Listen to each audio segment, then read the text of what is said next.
बिस्मिल्लाहिर्रहमानिर्रहीम। अस्सलाम वालेकुम वरहमतुल्लाहि वबरकातुहू। उम्मीद करती हूँ कि तमाम देखने वाले खैर वाफियत से होंगे, अल्लाह ताला की रहमतों के साए में होंगे। तो मेरा उन्वान अहादीस नबी सल्लल्लाहु अलैहि वसल्लम मौजू चल रहा था हज उम्रे का बयान, जिसका हवाला बुखारी शरीफ की किताब।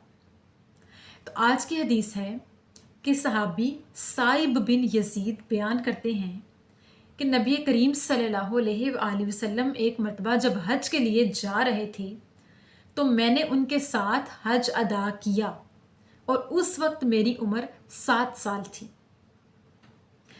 इस हदीस मुबारका में सहाबी साइब बिन यजीद बयान करते हैं कि जिस वक्त उन्होंने हज का फरीज़ा अदा किया उनकी उम्र 7 साल थी और वो नबी करीम सल्लल्लाहु अलैहि वसल्लम के साथ थे। उन्होंने नबी करीम सल्लल्लाहु अलैहि वसल्लम के साथ हज के फरीज़े को अदा किया। एक दूसरी हदीस मुबारका में बयान आता है कि जब नबी करीम सल्लल्लाहु अलैहि वसल्लम अपने सामान के साथ हज करने तशरीफ़ ले जा रहे थे तो वो आप सल्लल्लाहु अलैहि वसल्लम के सामान के साथ साथ एक गधे पर सवार थे।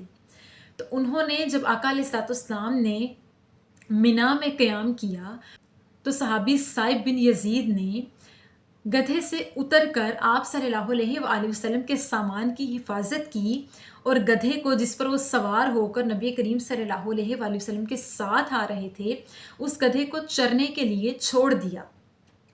यानी अपने हज के वाक़े के दौरानिए को बयान करते हुए वो फरमाते हैं कि जिस वक्त उन्होंने हज अदा किया उनकी उम्र 7 साल थी। हदीस मुबारका की वजाहत ये कि हज उम्रे का फरीज़ा बच्चे भी अदा कर सकते हैं, चाहे वो कम उम्र हो या नौमौलूद हो, क्योंकि हज की शराइत में साहिब ईमान होना और साहिब इस्तिताअत होना लाजिम करार दिया गया। जो शख्स साहिब इस्तिताअत है और साहिब ईमान है और अल्लाह ताला के घर की ज़ियारत का इरादा करता है, उसकी उम्र ख्वाह 7 साल हो या 7 साल से कम हो, जवानी में हो या बचपन में हो, वो हज जैसी इबादत को अदा कर सकता है। तो जो वालिदैन अपने बच्चों को हज उम्रे पर अपने हमरा लेकर जाते हैं उनका ये फरीज़ा अल्लाह ताला के यहाँ लिखा जाता है, उनकी नेकियां लिखी जाती हैं, उनकी ये इबादत लिखी जाती है। हाँ, किसी की उम्र कितनी ही क्यों ना हो, हाँ कोई नौमौलूद बच्चा हो या 7 साल का हो या 16 साल का हो या जवानी में हो, या ख्वाह कितनी भी उम्र का कोई बच्चा हो, वो हज का फरीज़ा अदा कर सकता है।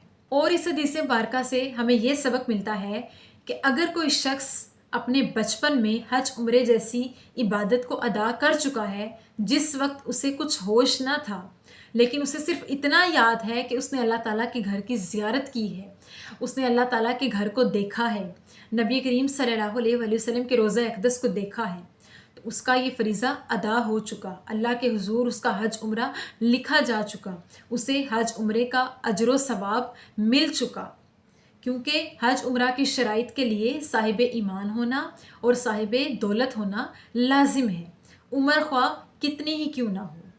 तो अल्लाह ताला से दुआ है कि अल्लाह पाक हमें सही मानों में मोमिन बनाए, नेकी वाली ज़िंदगी और नेकी पर मौत अता फ़रमाए और हमें हज उम्रा जैसी इबादत करने की तौफ़ीक अता फ़रमाए। आमीन सुम आमीन। शुक्रिया।